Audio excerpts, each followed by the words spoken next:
Hai warga belajar Bina Harapan Bangsa, berjumpa lagi dengan saya Ibu Adinda, kali ini di kelas Bahasa Indonesia.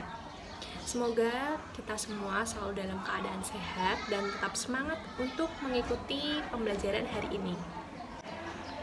Untuk kelas 11, hari ini kita akan belajar tentang ciri-ciri teks eksplanasi dan tujuan dari teks eksplanasi.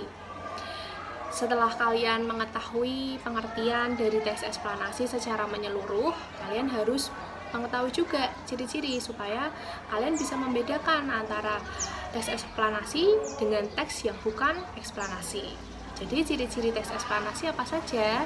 Yang pertama, teks eksplanasi itu berisi tentang informasi yang berdasarkan fakta atau kejadian yang sebenarnya. Kemudian yang kedua, pembahasan dalam teks eksplanasi itu tentang suatu fenomena yang bersifat keilmuan atau memiliki keterkaitan dengan suatu ilmu pengetahuan. Yang ketiga, penjelasan yang disajikan dalam teks eksplanasi itu bersifat informatif, sehingga tidak ada maksud untuk mempengaruhi pembaca atau menginginkan pembaca mempercayai terhadap hal yang dibahas. Yang keempat, itu penjelasan pada teks eksplanasi juga berfokus pada hal umum atau generik dan tidak ada partisipasi dari manusia.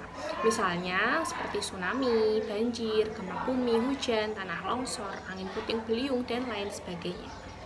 Kemudian tujuan dari teks eksplanasi. Jadi teks eksplanasi itu bertujuan untuk membuat pembaca mampu menjelaskan fenomena atau peristiwa yang sedang terjadi. Dengan menjelaskan proses atau sebab dan akibat dari peristiwa tersebut, teks eksplanasi juga dapat dijelaskan dengan menyebut mengenai hukum sebab dan akibat suatu peristiwa.